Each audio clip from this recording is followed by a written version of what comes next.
Champions ট্রফির প্রস্তুতি চলছে পুরো দমে। বিপিএল শেষ হওয়ার আগেই অনুশীলন শুরু করেছিলেন কয়েকজন ক্রিকেটার। এখন থেকে পেয়েছে আনুষ্ঠানিকতা। ফ্লাড লাইটের নিচেও অনুশীলন হচ্ছে নিয়মিত। চলবে 12ই ফেব্রুয়ারি পর্যন্ত। তবে এতটুকুই পর্যাপ্ত নয়। চ্যাম্পিয়ন্স ট্রফির জন্য সেরা প্রস্তুতি হচ্ছে না বলেই মনে করেন হেড কোচ ফিল সিমন্স। কিন্তু কেন?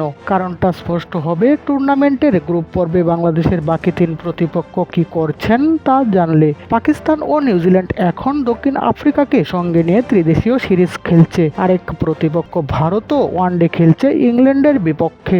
বাংলাদেশ সবশেষ ওয়ানডে খেলেছে ডিসেম্বরে ওয়েস্ট ইন্ডিজের বিপক্ষে। এরপর প্রায় 1.5 মাসের বিপিএল যাত্রা শেষে দিন দশেকের মধ্যেই তাদের নামতে হবে চ্যাম্পিয়ন্স ট্রফিতে। প্রস্তুতি বলতে মিরপুরে 5 দিনের ক্যাম্প। চ্যাম্পিয়ন্স ট্রফির মতো বড় টুর্নামেন্টের আগে প্রস্তুতিতে সন্তুষ্ট কিনা জানতে চাইলে সংবাদ সম্মেলনে সিমন্স বলেছেন, আমি আপনাদের সঙ্গে একমত যে এটা সেরা প্রস্তুতি হচ্ছে না, তবে আত্মবিশ্বাসী তিনি। টাইগারদের ওয়ানডে পারফরম্যান্সের উপর সম্পূর্ণ বিশ্বাস আছে তার। তিনি বলেন, প্রস্তুতির ঘাটতিতে খুব বেশি সমস্যা হবে না, এটা আমার বিশ্বাস।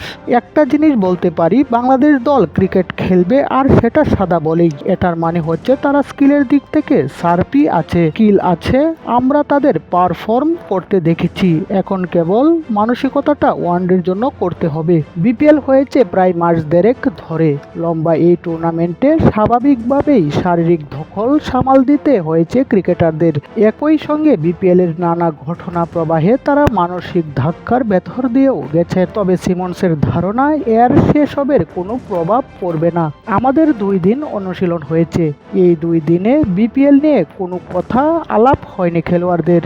তারা লম্বা সময় ধরে ব্যাট করা ও ঠিক জায়গায় বল করাতেই নজর দিচ্ছে 50 ওভার ক্রিকেটের জন্য। আমার মনে হয় না এটা তাদের কোনো প্রভাব ফেলবে। চ্যাম্পিয়ন্স ট্রফির সবশেষ আসরে তাকালে অবশ্য সুখস্মৃতি আছে বাংলাদেশের। ইংল্যান্ডে অনুষ্ঠিত ওই টুর্নামেন্টে সেমিফাইনালে খেলেছিল মাশরাফি বিন মুর্তজার দল।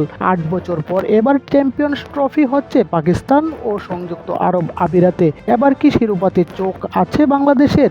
সিমন্স বলেছেন, যদি এটা বিশ্বাস না করতাম তাহলে এখানে থাকতাম না। যখনই আপনি কোনো টুর্নামেন্টে খেলতে যাবেন, সম্ভাব্য সেরা প্রস্তুতিটাই নিতে চাইবেন।